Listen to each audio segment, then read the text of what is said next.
एक बिहारी 100 बीमारी। एक बिहारी 100 बीमारी बीमारी चाहिए ना, बांग्ला के बीमार मुक्त करो। जी हाँ, बिल्कुल सही सुना आपने, लेकिन ये शब्द मेरे नहीं, महाराष्ट्र के एक बहुत बड़े नेता बाल ठाकरे और टीएमसी के एक नेता मनोरंजन व्यापारी के थे। तो उत्तर प्रदेश के और बिहार के लोगों को मुझे सवाल पूछने हैं, आपको नहीं लगता कि आप हर जगह जाके अपमानित होते? महाराष्ट्र में बिहारी समुदाय पर आक्रमण हुए, असम में हत्याएं तक हुई, 2018 में गुजरात में बिहारी लोगों को दौड़ा दौड़ा कर मारा गया। लास्ट ईयर तमिलनाडु के अंदर भी ऐसी सेम घटनाएं हम लोगों को देखने को मिली। ये सिलसिला सिर्फ अपमान तक नहीं रुका, हत्याओं तक बढ़ा और आगे बढ़ता ही जा रहा है। Told Asaram, who's from Gaya in Bihar, recounts the horror. आपके यहाँ के राजनेता कुछ नहीं करते, आप बाहर जाते हैं, बाहर जाके आपको इस संघर्ष का सामना करना पड़ता है। एक राज्य का सबसे बड़ा नेता बिहारियों को गोबर का कीड़ा कहता है, एक बिहारी 100 बीमारी का नारा देता है, तो एक राज्य का अन्य नेता अपने राज्य में होने वाली आपराधिक घटनाओं के लिए बिहारियों को जिम्मेदार बताता है। एक बिहारी 100 बीमारी बीमारी चाहिए ना, बांग्ला के बीमार मुक्त। आखिर क्यों ये स्थिति इतनी बदतर क्यों हो रही है? इन सब का एक मेन रीजन जो हम सब लोगों के सामने आता है वो है प्रवासी मजदूर।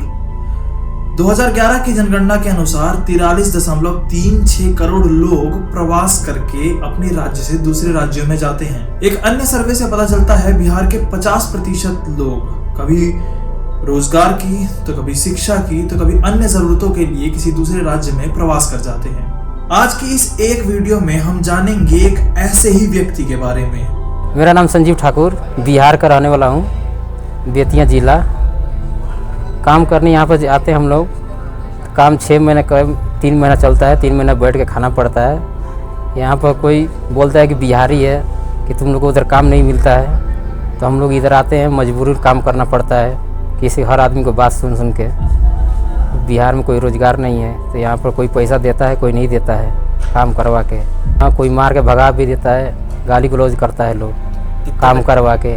मुश्किल है, 700 रुपये दिहाड़ी मिलता है, कैसे भी हम लोग 10,000 रुपये कम 8,000 रुपये महीना बचाना पड़ता है मुश्किल से। बच्चे कहाँ हैं आपके? घर पे है। पत्नी? घर पे है। उन लोगों को सरकारी स्कूल में पढ़ाते हैं, प्राइवेट? हाँ, सरकारी में। क्या बनाना चाहते हैं अपने बच्चों को?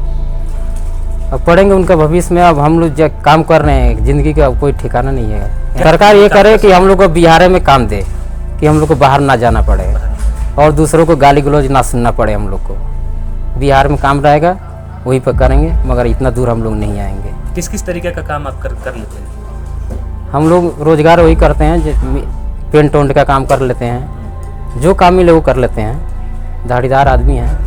यहाँ खुद से आए हैं कि किसी के थ्रू आए हैं? हम लोग खुद से आए हैं। काम खुद से ढूंढते हैं? हाँ, काम खुद से ढूंढते हैं। काम मिलता है तो करते हैं, नहीं काम मिलता है तो नहीं करते हैं। जब हम कार्यस्थल का मुआयना कर रहे थे तो हमें वहाँ पे एक मजदूर ऐसा भी मिला जिसकी उम्र शायद 18 वर्ष से कम थी।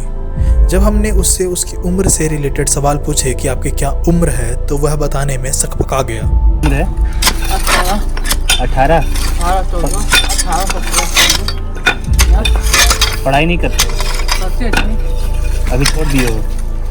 यह बहुत ही दुखद सच्चाई है हमारे देश की कि बाल मजदूरी से रिलेटेड कानून होने के बाद भी हम अक्सर अपने देश में बाल मजदूरी को रोक नहीं पाते। जिस उम्र में इन्हें किताबें उठानी चाहिए, उस उम्र में ये फावड़ा और कस्सी उठा के लोगों का घर बना रहे हैं और भविष्य में ये फिर खुद अपना घर बनाने के लिए मोहताज हो जाते हैं। अक्सर जो मजदूर खुद पक्की ईंटें बनाता है भट्टे में, खुद उसका घर कच्ची मिट्टी का होता है। जब हमने एक अन्य मजदूर से बात करी तो उसने हमें बताया। नाम है सचिन, का काम करता टाइल मालपुर का।